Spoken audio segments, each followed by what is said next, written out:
की जाएगी ये नेचुरल होगी और इसमें जो किसान का बजट होगा वो क्या रहेगा, 0। इस एग्रीकल्चर की शुरुआत या कह सकते हैं इसके जो जनक हैं वो महाराष्ट्र के एक प्रमुख कृषि वैज्ञानिक सुभाष पालेकर हैं।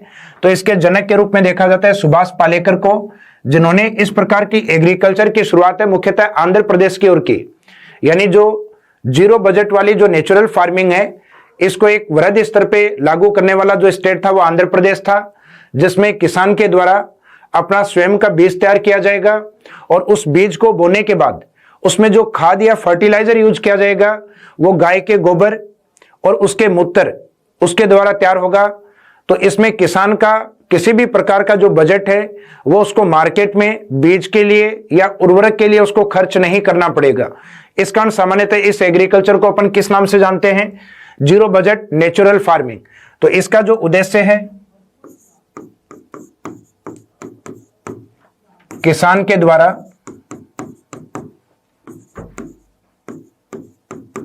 अपना बीज एवं उर्वरक स्वयं के द्वारा तैयार करना, स्वयं के द्वारा तैयार करना। राजस्थान में जो 0 बजट नेचुरल फार्मिंग है इसकी पहली बार चर्चा 2019-20 के बजट में हुई और राजस्थान के कुछ जिलों को जो 0 बजट नेचुरल फार्मिंग है उसके पायलट प्रोजेक्ट के तहत शामिल किया गया। तो इसके अंदर एक तो आप ये ध्यान रखें 2019-20 में पायलट प्रोजेक्ट के रूप में नेचुरल फार्मिंग राजस्थान के कौन कौन से डिस्ट्रिक्ट में लागू की गई। तो इसमें एक था अपना टोंक डिस्ट्रिक्ट, एक जहां से राजस्थान में रावली स्टार्ट होती है सिरोही, और एक राजस्थान का दक्षिणी डिस्ट्रिक्ट बांसवाड़ा। जबकि इस बार के बजट में 2020 और 21 के बजट में आंध्र प्रदेश के पैटर्न पर, यानी ये जो एग्रीकल्चर है 0 बजट नेचुरल फार्मिंग, इसका जो सक्सेस मॉडल है वो आंध्र प्रदेश माना जाता है। तो आंध्र प्रदेश स्टेट के अकॉर्डिंग ये राजस्थान के 15 जिलों में अभी लागू कर दी गई है। तो एक तो अच्छा फैक्ट आपके लिए ये रहेगा एग्जाम में कि राजस्थान में जो 0 बजट नेचुरल फार्मिंग है इसको कितने जिलों में लागू कर दिया है, तो ये 15 जिलों में। और किस स्टेट के पैटर्न के अकॉर्डिंग, तो वो स्टेट है अपना आंध्र प्रदेश। और जब स्टार्टिंग में ये पायलट प्रोजेक्ट के रूप में स्टार्ट की गई तो राजस्थान के कौन कौन से डिस्ट्रिक्ट को टारगेट किया गया, तो इसमें एक तो पूर्वी राजस्थान की ओर से टोंक, एक जहां से रावली स्टार्ट होती है सिरोही, और एक राजस्थान का दक्षिणतम जिला अर्थात बांसवाड़ा।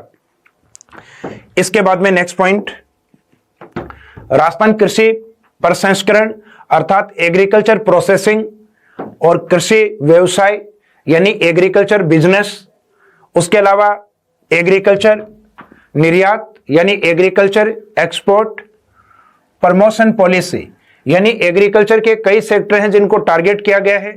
उसके लिए सरकार ने एक पॉलिसी जारी की गई है 2019 और इस नीति को जारी किया गया 17 दिसंबर 2019। तो एग्रीकल्चर से रिलेवेंट अगर जो पॉलिसीज हैं उनमें से देखा जाए तो 2-3 पॉलिसीज इंपॉर्टेंट हो जाती हैं अपने लिए। सॉरी,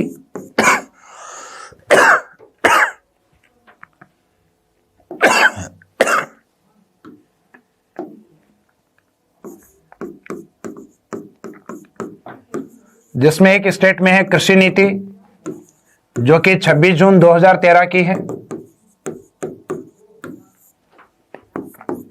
एक एग्रीकल्चर में ऑर्गेनिक, ऑर्गेनिक का मीनिंग है जैविक, जैविक कृषि नीति जो अपनी पहले कवर हो चुकी है 2017। जबकि उसके बाद में एग्रीकल्चर के कई सेक्टर को एक साथ लिया गया, जैसे एग्रीकल्चर प्रोसेसिंग, कृषि प्रसंस्करण, एग्रीकल्चर बिजनेस, कृषि व्यवसाय, और एग्रीकल्चर जो एक्सपोर्ट प्रमोशन जो पॉलिसी है अर्थात कृषि निर्यात प्रोत्साहन नीति 2019, ये लेटेस्ट है अपने 17 दिसंबर 2019 की। तो इस पॉलिसी को याद रखिएगा, एग्जाम में अप्लाई किया जा सकता है क्वेश्चन यहां से। इसके बाद में नेक्स्ट देखते हैं कुछ प्रमुख फसलें हैं, उनके जो अनुकूल भौगोलिक दशाएं हैं भौगोलिक दशाओं में राजस्थान की जो मेन क्रॉप्स हैं उनकी एग्जाम में पूछी जा सकती हैं कि इस फसल के लिए कितना टेम्परेचर, कितनी वर्षा या किस प्रकार की मिट्टी उपयुक्त होती है। तो इसमें जो महत्वपूर्ण 5-6 फसलें हैं, सामान्यतः इसमें एक तो तापमान को लेकर यह ध्यान रखना है कि अगर आपकी जो फसल है वो रबी की है तो सामान्यतः इसमें तापमान है 15 डिग्री से और 20 डिग्री सेल्सियस के बीच में रहेगा। जबकि ग्रीष्म ऋतु वाली जो फसलें हैं अर्थात खरीफ की फसल हैं तो इनके तापमान सामान्यतः 21 डिग्री सेल्सियस से 27 डिग्री सेल्सियस या 30 डिग्री सेल्सियस तक होते हैं। एक बाजरे का जो तापमान है वो सामान्यतः डेजर्ट क्रॉप्स यानी मरुस्थलीय फसल होने के कारण वहां तापमान 30 से और 35 डिग्री सेल्सियस तक हो सकते हैं। बाकी सामान्यतः खरीफ वाली फसलों के तापमान more than 20 degree Celsius 20 degree Celsius से ऊपर रहेंगे। जबकि सर्दी वाली जो रबी वाली फसलें हैं उनके तापमान 20 डिग्री सेल्सियस से कम यानी लगभग 15 से और 20 डिग्री सेल्सियस के बीच में रहेंगे। तो एक तो आपको यह देखना है कि बाजरा ये किस में है, खरीफ में, तो इसका तापमान तो लगभग 30 डिग्री से ऊपर रहेगा, 30 डिग्री सेल्सियस से 35 डिग्री सेल्सियस। उसके बाद में मक्का, तो मक्का भी अपना इसी खरीफ फसल में आता है तो उसका तापमान लगभग 21 से और 27 डिग्री सेल्सियस। उसके बाद में जौ और गेहूं ये दोनों रबी में काउंट होते हैं तो इसमें तापमान लगभग 15 से और 20 डिग्री सेल्सियस। इन दोनों में एज इट इज रिपीट होगा क्योंकि ये रबी क्रॉप्स हैं। फिर कपास, तो कपास वापस आपके खरीफ वाली फसल में यानी लगभग 21 से 27 डिग्री सेल्सियस। उसके बाद में गन्ना, तो गन्ने में भी सामान्यतः यही तापमान रहेगा 21 से और 27 डिग्री सेल्सियस। हालांकि इसको कई बार एवरेज 30 तक पहुंचा दिया जाता है। तो लगभग जो 20 से ऊपर वाले हैं वो खरीफ फसलों के और 20 से कम टेम्परेचर हैं वो सामान्यतः रहेंगे रबी फसलों के, क्योंकि सर्दियों में औसत तापमान आपका सामान्यतः कम होता है। उसके बाद में हम आते हैं वर्षा की मात्रा पे। तो इन फसलों में जो बाजरा है इसके लिए सबसे कम वर्षा की आवश्यकता होती है लगभग 25 से 50 सेंटीमीटर, 25 से 50 सेंटीमीटर। और आगे वाली फसलें मक्का, जौ, गेहूं, कपास इनके लिए कम से कम 50 सेंटीमीटर। और आगे का जो स्केल है मक्का और जौ के अंदर 50 से 80 सेंटीमीटर वर्षा। जबकि गेहूं और कपास में मक्का और जौ की तुलना में अधिक वर्षा या अधिक पानी की आवश्यकता होती है तो उसमें 50 से 100 सेंटीमीटर तक। और गन्ना है, ये जो उपरोक्त फसलें लिखी गई हैं उसमें सर्वाधिक वर्षा या सर्वाधिक सिंचाई वाली फसल है तो गन्ने के अंदर वर्षा की आवश्यकता होती है 125 से 150 सेंटीमीटर तक। इसका मीनिंग ये मुख्यतः सिंचाई पे डिपेंड है, इतनी अधिक वर्षा राजस्थान में नहीं पाई जाती। उसके बाद में जब मिट्टी की बात करें तो बाजरा है ये मुख्यतः बलुई या रेतीली मिट्टी में अधिक उत्पादित होता है, बलुई या रेतीली मिट्टी के अंदर। जबकि नेक्स्ट है मक्का, तो मक्का का उत्पादन राजस्थान में दक्षिण की ओर अर्थात जो माही बेसिन है, और माही बेसिन में किस प्रकार की मिट्टी पाई जाती है, लाल चिकनी या रेड लोमी मिट्टी। उसके बाद में नेक्स्ट जौ, गेहूं इनका जो उत्पादन होता है मुख्यतः कछारी मिट्टी या जलोढ़ मिट्टी में, जलोढ़ या जिसे सामान्यतः हम कछारी मिट्टी भी कहते हैं। तो जौ और गेहूं में मिट्टी मुख्यतः एक प्रकार की होती है एलुवियल सॉइल, जलोढ़ मिट्टी या कछारी मिट्टी, जिसे सामान्यतः हम नदियों में मिलने के कारण इसको डेल्टाई मिट्टी भी कहते हैं। और इसके बाद में नेक्स्ट रहेगा कपास। कपास मुख्यतः काली या रेगुर मिट्टी में अधिक उत्पादित होता है, इसीलिए काली मिट्टी को सामान्यतः कपासी मिट्टी कहते हैं। और लास्ट वाला जो गन्ना है, इस गन्ने का उत्पादन भी मुख्यतः जलोढ़ मिट्टी के अंदर, जलोढ़ या कछारी मिट्टी में। जलोढ़ या कछारी मिट्टी अधिकांशतः फसलों के लिए उपयोगी है क्योंकि यह सर्वाधिक उपजाऊ मिट्टी होती है। और इसके बाद में दूसरी प्रमुख जो उपजाऊ मिट्टी है वो काली मिट्टी को देखा जाता है। तो इन प्रमुख फसलों की भौगोलिक दशाओं को आप याद रखिएगा क्योंकि कई बार एग्जाम में कंडीशन टेम्परेचर को लेकर, तापमान को लेकर, वर्षा को लेकर या सामान्यतः मिट्टी को लेकर एग्जाम में दिया जा सकता है। इसके बाद में हम देखते हैं कृषि जोत। कृषि जोत का मीनिंग होता है किसी किसान के पास जो उपलब्ध कृषि योग्य जो भूमि होती है, किसान के पास जो उपलब्ध कृषि योग्य जो भूमि है वो अपने आप में उस किसान के लिए क्या है, कृषि जोत है, यानी उसके पास कितनी जमीन है। जो कृषि गणना 2015-16 जो लेटेस्ट हुई है उसके अनुसार जो कृषि भूमि जोतों का औसत आकार है अभी हमारे 3 पॉइंट कुछ से कम होकर कितना रह गया है, 2.73 हेक्टेयर। तो राजस्थान के अंदर जो कृषि जोत है 2015-16 उस गणना के अकॉर्डिंग औसत जोतों का आकार क्या हो गया है, तो एक तो इस डेटा को याद रखिएगा आप 2.73, और कृषि जोतों का जो आकार है उसके आधार पे मुख्यतः अपन इसकी 5 कैटेगरी डिवाइड कर सकते हैं। यानी राजस्थान में जितने भी जो कृषि जोत हैं उसके अकॉर्डिंग अपन कृषि जोतों को 5 भागों में डिवाइड कर सकते हैं। कृषि जोतों का मीनिंग है किस किसान के पास कितने जोत हैं। तो इसमें 5 कैटेगरी होती हैं, जिसमें सबसे छोटी कैटेगरी 1 हेक्टेयर से कम जमीन वाले जो किसान हैं, यानी जिसको हम सीमांत जोत भी कहते हैं। तो सीमांत जोत वाले कितने किसान हैं, तो ये जो जोत है उसके अकॉर्डिंग इनको 5 भागों में बांटा गया है। सीमांत जोत का जो एरिया होता है, ये इसका जो क्राइटेरिया जो होता है 1 हेक्टेयर से कम भूमि, 1 हेक्टेयर से कम भूमि। दूसरा है लघु जोत में 1 हेक्टेयर से और 2 हेक्टेयर की भूमि को शामिल किया जाता है। यानी जिन किसानों के पास 1 से 2 हेक्टेयर भूमि है उनको मुख्यतः लघु जोत वाले किसान। उसके बाद में अर्ध मध्यम जोत में लिया जाता है 2 हेक्टेयर से और 4 हेक्टेयर भूमि वाले किसानों को। मध्यम जोत वाले किसान यानी अर्ध मध्यम से अधिक भूमि होगी उसको मध्यम जोत में 4 हेक्टेयर से 10 हेक्टेयर तक। और लास्ट में जो वृद्ध या जो बड़े जोत हैं, बड़े जोत वाले किसान माना जाता है जिनके पास जमीन 10 हेक्टेयर से अधिक हो। तो सामान्यतः ये 5 कैटेगरी हैं। इसमें अधिकांशतः जो किसान हैं वो कम जोत या कम भूमि वाले हैं। जैसे सीमांत जोत वाले जो किसान है 1 हेक्टेयर से कम भूमि वाले किसान, वो अपने राज्य में 2015-16 के जो नवीनतम कृषि डेटा हैं उसके अकॉर्डिंग 40.12% है। यानी सीमांत जोत में लगभग इतने कृषक आते हैं। इसके बाद में सेकंड जो लघु जोत है उसमें 21% अप्रोक्सीमेट। जो अर्ध मध्यम है इसमें अप्रोक्सीमेट 18%। जो मध्यम जोत है इसमें अप्रोक्सीमेट 14%। और लास्ट वाला जो वृद्ध जोत या बड़े जोत हैं उसमें केवल 4%। हालांकि उसके आगे के जो फैक्ट हैं अगर ये याद करना चाहें तो ये डेटा और देख सकते हैं आप। तो 21 पॉइंट वाला जो है इसमें डेटा रहेगा आपका 21.90%, 18.50%, 14.79% और 4.69%। तो राजस्थान में जैसे जैसे जोतों का आकार बढ़ता जाएगा उसमें जो कृषि जोत कितने किसानों के पास हैं उनकी संख्या कंटिन्यूस कम होती जाएगी। यानी ये वाले जो आगे वाले कृषि जोत हैं ये कम किसानों के पास रह जाते हैं। तो इसका मीनिंग अधिकांशतः कौन से जोत पाए जाते हैं, तो अधिकांशतः पाए जाने वाले जोत हैं वो सीमांत जोत हैं। तो कौन से जोतों की संख्या अधिक है, सीमांत जोत। और कौन से जोतों की संख्या सबसे कम होती है, तो वृद्ध जोत या जो बड़े जोत होते हैं उनकी संख्या सबसे कम होती है।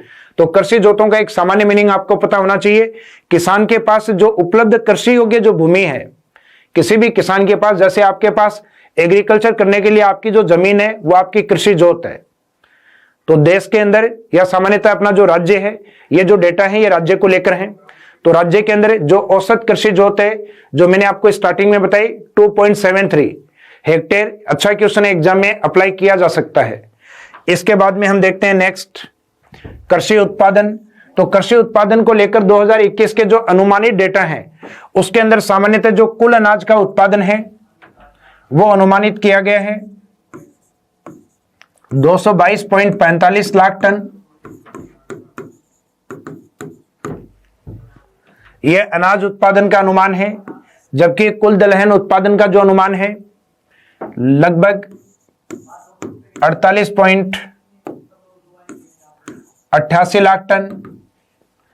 जबकि कुल खाद्यान्न की जब बात होती है तो कुल खाद्यान्न में कुल अनाज और कुल दलहन दोनों को ऐड कर लिया जाता है। तो दोनों को ऐड करेंगे तो अपना डेटा कितना रहेगा, तो 8 और 5 13, 8 और 4 12 और एक उस साइड से होगा 13 और यहां डेटा रहेगा आपका 8 और 2 10 और एक उस साइड से आएगा 1 2 7। इसका मीनिंग कभी भी कुल खाद्यान्न को अगर पूछा जाता है तो कुल खाद्यान्न का मीनिंग होता है कुल अनाज प्लस कुल दलहन। तो उससे आपका सामने डेटा कौन सा रहेगा? कुल खाद्यान्न। तो कुल खाद्यान्न वाले फैक्ट या डेटा को अलग से याद नहीं करना। अनाज, कुल अनाज को और कुल दालों को अगर ऐड करते हैं तो सामने जो डेटा रहेगा वो रहेगा अपना कुल खाद्यान्न का डेटा। जबकि जो तिलहन उत्पादन है, तिलहन उत्पादन का जो डेटा रहा है 87.15 lakh tonne, unit as it is वही है लाख टन। उसके बाद में गन्ने का जो उत्पादन है 2.84 लाख टन। तो मुख्यतः जो नया जो आपका इकोनॉमिक रिव्यू है 2020-21 वाला, उसमें अग्रिम कुछ जो फसलों के उत्पादन माने गए हैं उसमें कुल अनाज का, कुल दालों का, कुल खाद्यान्न का, कुल तिलहन का और कुल गन्ने का, इन डेटाज को आप याद रखिएगा। इसमें इंपॉर्टेंट जो डेटा है, एक तो कुल खाद्यान्न वाला, ये एग्जाम में अप्लाई किया जा सकता है, या कुल दलहन और तिलहन को लेकर। तो तिलहन में भी जो डेटा है आपका कुल तिलहन का डेटा है। इसके बाद में हम देखते हैं नेक्स्ट, कृषि फसलों की कुछ प्रमुख किस्में, यानी जो इनके हाइब्रिड जिनसेज होती हैं जिनसे उत्पादन अधिक पॉसिबल है। जिसमें स्टार्टिंग में देखते हैं बाजरा। तो बाजरे की जो हाइब्रिड है नंदी 70 और नंदी 72। तो नंदी के नाम से दो हैं, पायोनियर, बायर, RHB 121, RHB 127 और एक RCB2। RCB2 आपके लिए इंपॉर्टेंट है। और एक रहेगी इसमें राज 171। तो बाजरे को लेके ये कुछ इंपॉर्टेंट जो हाइब्रिड है, इसमें RCB2 और राज 171 सभी याद करने की आवश्यकता नहीं है। ये जो दो मेन ब्रीड या जो कह सकते हैं अपन, ये दो प्रमुख नस्लें या किस्में जो हैं, इनको आप याद रखिएगा। इसके बाद में हम देखते हैं नेक्स्ट, कृषि फसलों की प्रमुख किस्में में गेहूं सेकंड पे, जिसमें कल्याण सोना, यानी इसका रंग जो गोल्ड जैसा होता है इसका कल्याण सोना, सोनालिका, मालविका, कोहिनूर। ये एग्जाम में आजकल अधिक पूछते हैं, मालविका और कोहिनूर। और इसके अलावा चंबल 65, दुर्गापुरा 65, गंगा सुनहरी। तो ये कुछ इसके हाइब्रिड जिनसेज हैं जो प्रसिद्ध हैं। तो नदियों के नाम से याद रखिएगा चंबल को, और एक स्थान के नाम से दुर्गापुरा, और फिर नदी के नाम से गंगा के नाम से। तो ये मुख्यतः गेहूं की हाइब्रिड जिनसेज हैं। इसके बाद में नेक्स्ट मक्का। मक्का के अंदर माही कंचन और माही धवल, ये तो मुख्यतः राजस्थान में माही वाले क्षेत्र की ओर हैं। इसके अलावा पूसा विवेक, पूसा HM8, पूसा HM9, तो ये पूसा है। इन हाइब्रिड को भी याद रखिएगा, ये मुख्यतः मक्का से संबंधित हैं। इसके बाद में चावल जो माही की ओर पाया जाता है, माही सुगंधा, सुगंधा के नाम से एक और है पूसा सुगंधा। फिर पूसा RS10 जो बासमती की एक संकर प्रजाति मानी जाती है। तो पूसा RS10 ये इंपॉर्टेंट है। बासमती आपका सुना हुआ है। सिर्फ चंबल आए तो सिर्फ चंबल में चावल, और चंबल 65 में रहेगा आपके गेहूं। और एक शुष्क सम्राट के नाम से भी चावल की हाइब्रिड आती है। एक सामान्यतः परमल के नाम से भी आती है।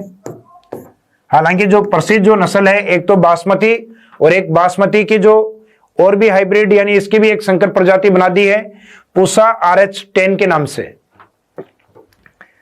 इसके बाद में नेक्स्ट है सरसों। सरसों में वरुणा, पूसा बोल्ड, पूसा जय किसान, और नेक्स्ट रहेगी पीताम्बरी।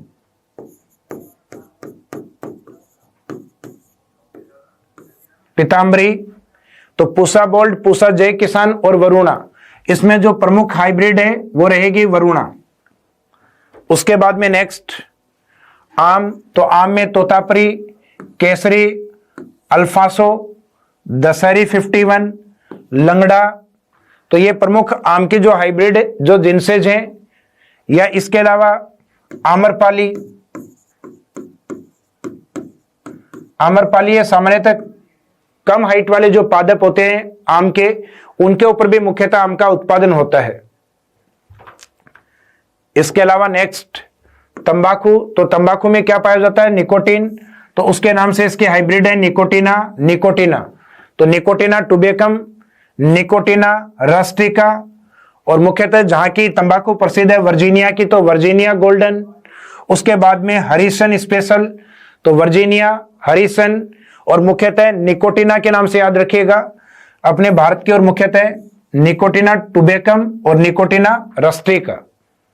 इसके बाद में नेक्स्ट अरहर, अरहर है मालवीय के नाम से, तो मालवीय चमत्कार, मालवीय विहार। उसके बाद में अमर आजाद पारस, ये 3 नाम याद रखिएगा, अमर आजाद पारस। इसमें इंपॉर्टेंट आपके लिए ऊपर वाले रहेंगे मालवीय चमत्कार और मालवीय विहार के नाम से। इसके बाद में जो कृषि फसलों का जो उत्पादन है जिलेवार, यानी राजस्थान के किस जिले में कौन सी कृषि फसल उत्पादित होती है, तो उसमें सबसे पहले हम टारगेट करेंगे कुछ प्रमुख अनाज फसलों को, कुछ प्रमुख अनाज फसलों को। अनाज फसलों में सर्वाधिक जो उत्पादन है उन फसलों का कौन कौन से क्षेत्रों में है, जैसे उत्तरी राजस्थान की ओर देखेंगे एक तो गेहूं को, पूर्वी राजस्थान की ओर उत्पादन देखेंगे मुख्यतः बाजरे का। बाजरा बोया पश्चिमी राजस्थान में अधिक जाता है, लेकिन इसका प्रमुख जो उत्पादक जिला है वो पूर्वी राजस्थान की ओर रहेगा अलवर। फिर है मुख्यतः राजस्थान के दक्षिणी और पूर्वी भाग की ओर मुख्यतः मक्का। फिर राजस्थान का जो पश्चिमी भाग है, इस पश्चिमी भाग के पूर्व की ओर मुख्यतः जवार, जिसमें मुख्यतः अपन अजमेर और भीलवाड़ा वाले क्षेत्र को लेंगे। तो ये जो प्रमुख आपके अनाज फसलें हैं, इन अनाज फसलों के प्रमुख जिले कौन कौन से हैं। और एक लास्ट में जयपुर के आसपास हम देखेंगे जौ का उत्पादन, जिसके अंदर प्रथम अभी वर्तमान में गंगानगर और सेकंड है जयपुर। तो गेहूं उत्पादन के अंदर लेटेस्ट डेटाज के अकॉर्डिंग, लेटेस्ट डेटा यानी ये डेटा रहेंगे आपके 2018 और 19 के कृषि फसलों को लेकर। तो इन डेटाज के अकॉर्डिंग गेहूं के उत्पादन में अभी वर्तमान में अग्रणीय जिला गंगानगर के स्थान पे हो चुका है हनुमानगढ़। हनुमानगढ़ और नंबर सेकंड पे रहेगा श्री गंगानगर। इसके बाद में पूर्वी राजस्थान की ओर बाजरा, बाजरे के उत्पादन में नंबर फर्स्ट पे है अलवर, सेकंड पे पश्चिमी राजस्थान का डिस्ट्रिक्ट रहेगा बाड़मेर। यानी बाजरा फर्स्ट अलवर और सेकंड पश्चिमी राजस्थान का बाड़मेर। उसके बाद में मक्का का उत्पादन है वो राजस्थान के मुख्यतः दक्षिणी पूर्वी भाग में अधिक होता है। यानी इसमें जो डिस्ट्रिक्ट आएगा एक तो भीलवाड़ा नंबर फर्स्ट पे, भीलवाड़ा के बाद में नंबर सेकंड रहेगा चित्तौड़ का, चित्तौड़ के बाद में नेक्स्ट रहेगा उदयपुर। जवार के उत्पादन में मध्यवर्ती राजस्थान की ओर से देखेंगे तो नंबर फर्स्ट रहेगा अजमेर, उसके बाद में नंबर सेकंड रहेगा अजमेर के स्थित नीचे स्थित जिला भीलवाड़ा। भीलवाड़ा मक्का के उत्पादन में फर्स्ट है और जवार के उत्पादन में सेकंड है। तो जवार का उत्पादन अजमेर भीलवाड़ा की ओर, मक्के का उत्पादन भीलवाड़ा चित्तौड़गढ़ की ओर, यानी कंटिन्यूस नीचे की ओर। पूर्वी राजस्थान की ओर बाजरा है अलवर की ओर, सेकंड पे बाड़मेर। जबकि जौ के उत्पादन में, जौ के उत्पादन में एक तो उत्तरी राजस्थान का जिला लिया जाएगा नंबर फर्स्ट पे श्री गंगानगर, जबकि सेकंड पे रहेगा जयपुर डिस्ट्रिक्ट। तो जौ में याद रखिएगा पहले गंगानगर फिर जयपुर, जबकि गेहूं रहेगा आपके फर्स्ट हनुमानगढ़, सेकंड गंगानगर। तो प्रमुख है अनाज फसलों में इन फसलों को आपको तैयार करना है। और उसके बाद में कुल अनाज की अगर बात करें, टोटल अनाज राजस्थान में सर्वाधिक उत्पादित होता है गंगानगर में और उसके बाद में अलवर के अंदर। तो ये लास्ट में आप नोट में मेंशन कर सकते हैं।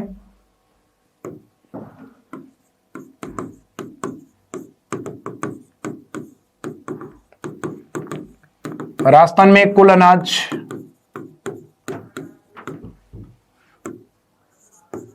राजस्थान में कुल अनाज सर्वाधिक, तो इस डेटा में नंबर फर्स्ट पे रखा जाएगा श्री गंगानगर डिस्ट्रिक्ट को। यानी सभी प्रकार के अनाजों को मिला के अपन कहते हैं कुल अनाज सर्वाधिक गंगानगर में, और गंगानगर के बाद में सेकंड नंबर पे रहेगा इसमें अलवर डिस्ट्रिक्ट। अनाज के बाद में हम देखेंगे नेक्स्ट डेटा दलहन को लेकर,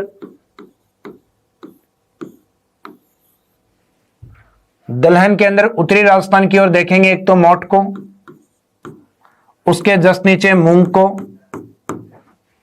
इधर इंटरनेशनल बॉर्डर वाला जो पार्ट है इस साइड में चना, हरियाणा बॉर्डर वाला जो पार्ट है इसमें देखेंगे चौला, चौला मोट, हाड़ौती वाला जो है इसमें सोयाबीन, सोयाबीन एक दलहन और तिलहन दोनों में काउंट होता है। ये जो टोंक के और कोटा वाला पार्ट है इसमें उड़द, प्रतापगढ़ झालावाड़ वाला पार्ट है इसके अंदर मसूर, दक्षिणी राजस्थान वाला जो पार्ट है उसमें तुअर या जिसको अरहर भी कहा जाता है। तो मुख्यतः ये जो दालें हैं इनके जो प्रमुख उत्पादक जिले हैं वो कौन कौन से हैं? तो अगर मोट की बात की जाए तो उत्तरी राजस्थान में मोट के अंदर फर्स्ट रहेगा बीकानेर और सेकंड रहेगा चूरू, यानी इस साइड में पहले बी और बी के सामने क्या है सी, यानी बी फॉर बीकानेर फर्स्ट है और चूरू जस्ट उसके सामने है, तो चूरू इसके उत्पादन में सेकंड है। फिर बात करें चने की तो चने में बीकानेर फर्स्ट और जैसलमेर सेकंड। तो चने में जो डेटा रहेंगे वो बीकानेर का फर्स्ट, बीकानेर मोट में भी फर्स्ट था और चने में भी फर्स्ट, चने में सेकंड रहेगा जैसलमेर,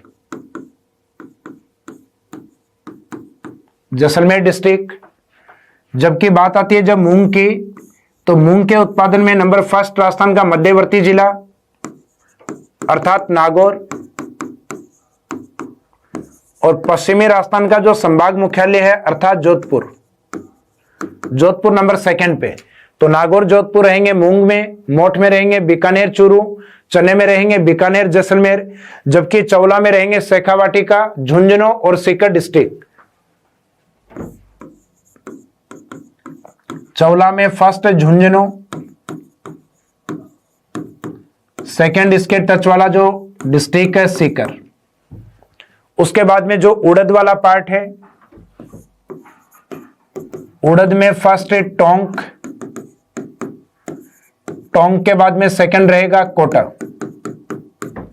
उड़द में पहले बूंदी डिस्ट्रिक्ट हुआ करता था अग्रणीय, अब टोंक और कोटा है। मसूर के अंदर जो मालव प्रदेश है यानी प्रतापगढ़, उसके बाद में हाड़ौती की ओर से झालावाड़, इसमें फर्स्ट प्रतापगढ़ है इन सेकंड झालावाड़।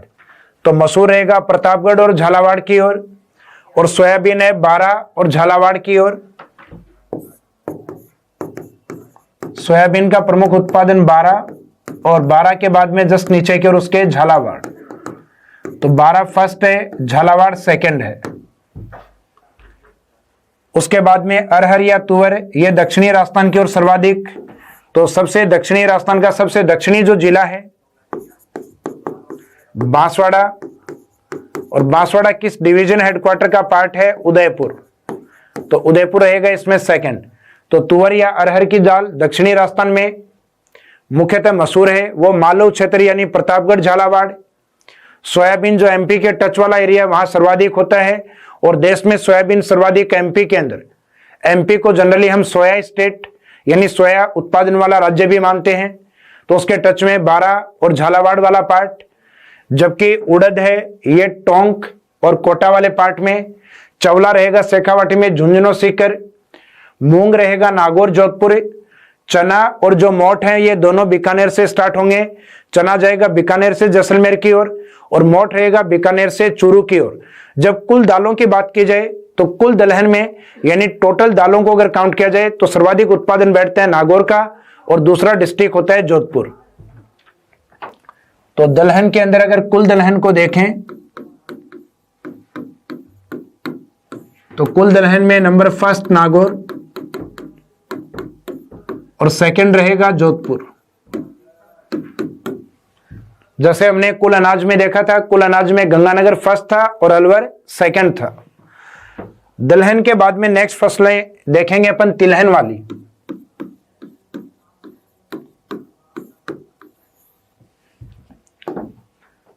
तिलहन फसलों में उत्तरी राजस्थान की ओर देखें तो मूंगफली एक प्रमुख फसल है, जिसका उत्पादन उत्तरी राजस्थान में बीकानेर और जोधपुर की ओर सर्वाधिक है। बीकानेर और जोधपुर, मुख्यतः बीकानेर का जो लूणकरणसर क्षेत्र है वो मूंगफली के लिए काफी प्रसिद्ध है। गुजरात के राजकोट से उसकी तुलना की जाती है। तो राजस्थान में या राजस्थान का जो राजकोट है मूंगफली उत्पादन के लिए वो किसको माना जाता है? लूणकरणसर को।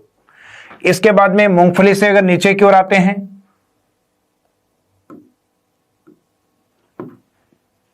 तो यहां बात करेंगे अपन नेक्स्ट तिल की।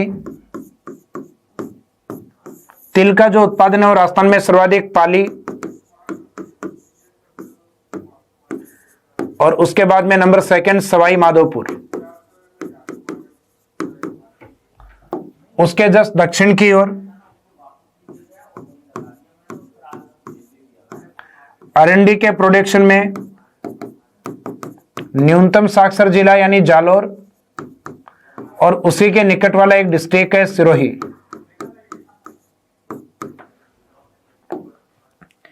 फिर तिलहन फसलों के अंदर मुख्यतः अगर पूर्वी राजस्थान की ओर देखें तो सोयाबीन भी अपने आप में एक तिलहन है।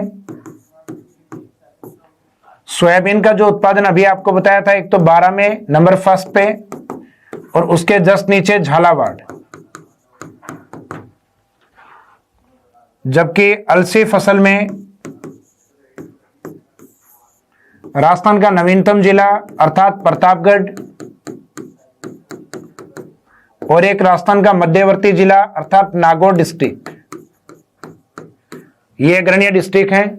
और तिलहन फसलों में जो राजस्थान में सर्वाधिक होती है अर्थात सरसों और राई के उत्पादन में मुख्यतः अलवर, भरतपुर। अलवर नंबर फर्स्ट में एंड नंबर सेकंड पे भरतपुर डिस्ट्रिक्ट। तो ये राजस्थान में उत्पादित होने वाली प्रमुख तिलहन फसलें हैं, जिसमें सबसे इंपॉर्टेंट आपके एग्जाम के लिए एक तो सरसों रहेगा, एक सोयाबीन, और इसके अलावा तीसरा है मूंगफली। तो मूंगफली है बीकानेर और जोधपुर की ओर, सोयाबीन है 12 झालावाड़ की ओर, और पूर्वी राजस्थान की ओर मुख्यतः अलवर, भरतपुर, टोंक, इन क्षेत्रों में उत्पादित होती है सरसों। तिलहन फसलों का जो सर्वाधिक जो उत्पादन है, यानी कुल तिलहन का उत्पादन अगर देखा जाए तो बीकानेर और सेकंड डिस्ट्रिक्ट रहेगा जोधपुर, जबकि कुल दलहन में अपना था नागौर फर्स्ट और जोधपुर सेकंड। अनाज में था फर्स्ट गंगानगर और सेकंड अलवर डिस्ट्रिक्ट। अब देखेंगे अपन राजस्थान की कुछ जो मसाले वाली फसलें हैं। मसालेदार फसलें, तो मसाले के अंदर मुख्यतः एक तो जो जीरा उत्पादन है वो राजस्थान में किस क्षेत्र में अधिक है? तो जीरा उत्पादन में एक तो जोधपुर, और जोधपुर के बाद में मुख्यतः जालोर वाला पार्ट। राजस्थान का मध्यवर्ती भाग नागौर है, ये मुख्यतः सौंफ के उत्पादन के लिए, सौंफ उत्पादन में रहेगा नागौर। जबकि राजस्थान के अंदर जो लाल मिर्च है, या सामान्यतः जिसको हम मिर्च के रूप में देखें तो मिर्च के उत्पादन में सवाई माधोपुर, और इसके जस्ट नीचे बूंदी की और हल्दी का उत्पादन सर्वाधिक।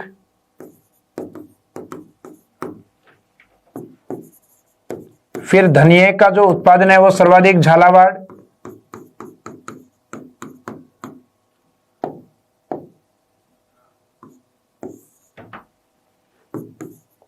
जो 12 डिस्ट्रिक्ट है वहां 12 लहसुन, तो 12 में याद रखिएगा 12 लहसुन। और कुल मसालों की जब बात की जाती है, कुल मसालों का उत्पादन, तो वर्तमान में इसमें फर्स्ट रहेगा झालावाड़, सेकंड रहेगा इस क्षेत्र का जो डिवीजन हेडक्वार्टर कोटा, और नंबर थर्ड रहेगा इसमें 12 डिस्ट्रिक्ट। यानी ये जो कुछ प्रमुख डिस्ट्रिक्ट हैं हाड़ौती वाले, ये मसाला उत्पादन में अग्रणीय है झालावाड़, उसके बाद में कोटा और 12। पहले इसमें अग्रणीय जिला हुआ करता था 12 डिस्ट्रिक्ट, लेकिन उसका स्थान अब किसने ले लिया? झालावाड़। कोटा और उसके बाद में आता है 12 डिस्ट्रिक्ट। इसका मीनिंग राजस्थान का जो हाड़ौती क्षेत्र है ये मुख्यतः मसाले वाली जो फसलें हैं उनका अधिक उत्पादन करता है। मसाले वाली फसलों में एक आती है अजवाइन। अजवाइन का उत्पादन होता है मुख्यतः चित्तौड़ की ओर से। अजवाइन का उत्पादन चित्तौड़गढ़। तो इन प्रमुख मसाले फसलों को याद रखिएगा और मसालों के व्यवसाय के लिए या मसाले को बढ़ावा देने के लिए राजस्थान के अंदर मुख्यतः स्पाइस पार्क स्थापित किए गए हैं। पहला स्पाइस पार्क या पहला मसाला पार्क है जोधपुर में, मथानिया में, और सेकंड है रामगंज मंडी कोटा के अंदर। तो उनके बारे में भी अपन लिख सकते हैं। राजस्थान में स्पाइस पार्क,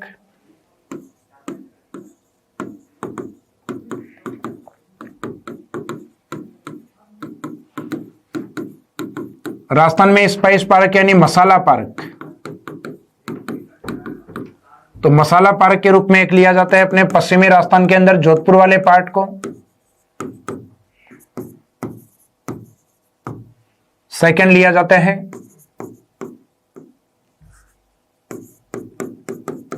कोटा। जोधपुर में है मथानिया। जोधपुर मथानिया राजस्थान का पहला स्पाइस पार्क, जबकि कोटा रामगंज मंडी, रामगंज मंडी यह राजस्थान का दूसरा स्पाइस पार्क। स्पाइस क्रॉप्स के बाद में नेक्स्ट देखेंगे अपन जो मुख्यतः फल के रूप में प्रसिद्ध हैं। तो फल में कई फल, तो अधिकांश जो फल हैं खट्टे फल वो श्री गंगानगर की ओर,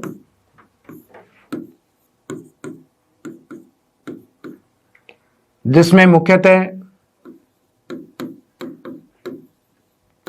मौसमी,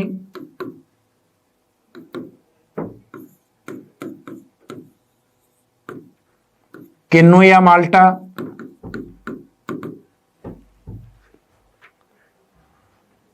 एक सामान्यतः जो अंगूर का उत्पादन हालांकि अब जयपुर की ओर अधिक माना जाता है। तो ये जो खट्टे फल है उसमें मौसमी, किन्नू या माल्टा, इनका उत्पादन गंगानगर की ओर अधिक होता है। इसके बाद में अगर जयपुर की ओर अगर हम देखें तो जयपुर की ओर अंगूर का उत्पादन अधिक है। जयपुर की ओर बेर का उत्पादन अधिक है। जयपुर में एक स्थान आता है चोमू। चोमू के सामान्यतः जो बेर हैं ये अधिक प्रसिद्ध माने जाते हैं। जयपुर से अगर आप सवाई माधोपुर की ओर जाते हैं, सवाई माधोपुर, तो यहां के प्रसिद्ध हैं अमरूद।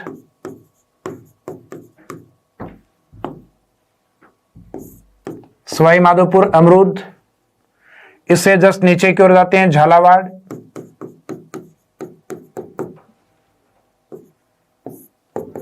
झालावाड़ जहां पे संतरा का उत्पादन अधिक होता है और संतरा उत्पादन के आधार पे इसे राजस्थान का नागपुर भी कहा जाता है।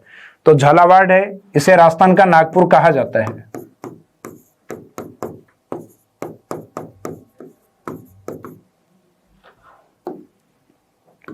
इसके अलावा पश्चिमी राजस्थान की ओर अगर देखें अपन तो अनार का जो उत्पादन है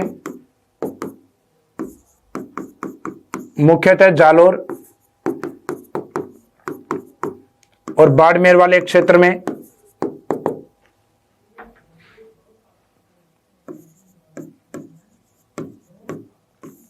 जामुन के उत्पादन में मुख्यतः अजमेर।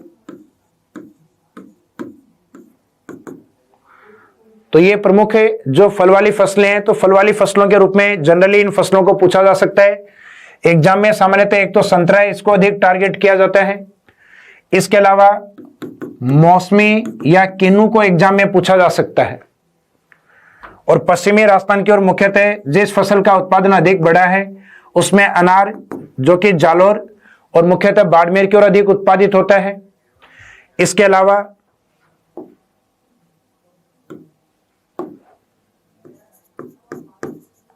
आम का उत्पादन है। आम के उत्पादन में वर्तमान में उदयपुर अग्रणीय जिला है, जबकि केला उत्पादन अगर देखा जाए तो केला उत्पादन नंबर फर्स्ट सिरोही है। नंबर फर्स्ट सिरोही है, उसके बाद में नंबर सेकंड चित्तौड़ है। तो इसके अंदर केला उत्पादन में रहेंगे first Sirohi and second Chittor. तो ये प्रमुख जो फल उत्पादन है, ये सामान्यतः एग्जाम में वैसे कम पूछे जाते हैं। ज्यादातर एग्जामिनर टारगेट इसमें माल्टा, मौसमी और संतरा, इन 3 फलों को करता है, लेकिन उसके अलावा भी ये कुछ फल हैं जिनको आपको याद रखना है। इसके बाद में हम देखते हैं नेक्स्ट, मुख्यतः जो नकदी फसलों के रूप में है, यानी ऐसी फसलें जिनसे इनकम अच्छी प्राप्त होती है, जैसे कपास नकदी फसलों में सबसे इंपॉर्टेंट है। तो कपास के अंदर कपास या कॉटन का जो उत्पादन है वो सर्वाधिक श्री गंगानगर, नंबर फर्स्ट पे श्री गंगानगर, नंबर सेकंड रहेगा हनुमानगढ़, नंबर सेकंड हनुमानगढ़। इसके बाद में नेक्स्ट, इसी क्षेत्र में मुख्यतः गन्ने का उत्पादन, गन्ना उत्पादन में भी नंबर फर्स्ट रहेगा श्री गंगानगर, सेकंड रहेगा चित्तौड़, यानी मुख्यतः वो क्षेत्र जहां चीनी मिल स्थापित की गई हैं, और नंबर थर्ड रहेगा बूंदी, जहां केशोराय पाटन स्थित है। यानी गंगानगर, चित्तौड़ और बूंदी एक क्रम से इसके उत्पादन में अग्रणीय जिले हैं गन्ना उत्पादन में। उसके बाद में मुख्यतः इसी क्षेत्र में गंवार का उत्पादन, गंवार उत्पादन में नंबर फर्स्ट लिया जाता है बीकानेर को, बीकानेर को, और नंबर सेकंड में लिया जाता है श्री गंगानगर को, श्री गंगानगर। और लास्ट में हम देखेंगे कुछ अन्य फसलें, अदर क्रॉप्स।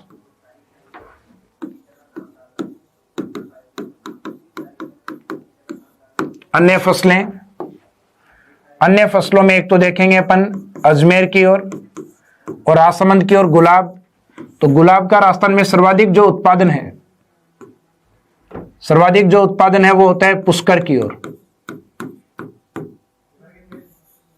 इसके अलावा दूसरा है जो चैती गुलाब के नाम से प्रसिद्ध है। चैती यानी जो चैत्र मास में उत्पादित किया जाता है, यह मुख्यतः जो राजसमंद वाला पार्ट है खमनोर की ओर।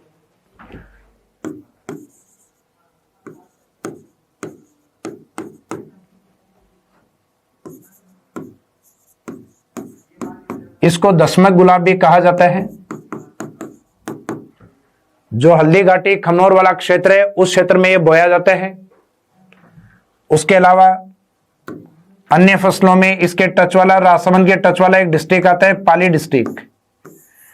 पाली डिस्ट्रिक्ट ये मुख्यतः प्रसिद्ध है मेहंदी के लिए। तो मेहंदी का इसमें जो प्रमुख स्थान है वो सोजत का है, लेकिन मेहंदी के अंदर एक लाल सुर्ख मेहंदी आती है।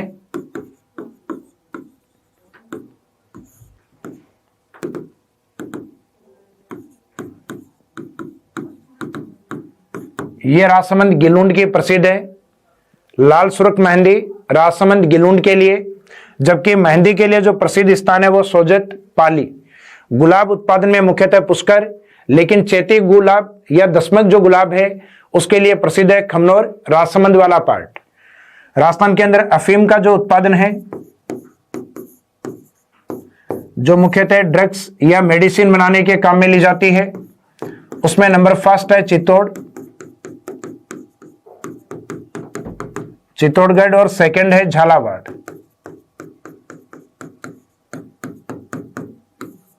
चित्तौड़, झालावाड़, प्रतापगढ़ ये क्षेत्र मुख्यतः अफीम उत्पादन में अग्रणीय डिस्ट्रिक्ट के रूप में माने जाते हैं।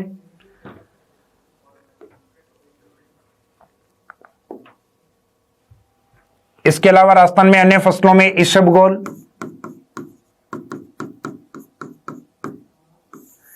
इसबगोल का सर्वाधिक उत्पादन है वर्तमान में बाड़मेर।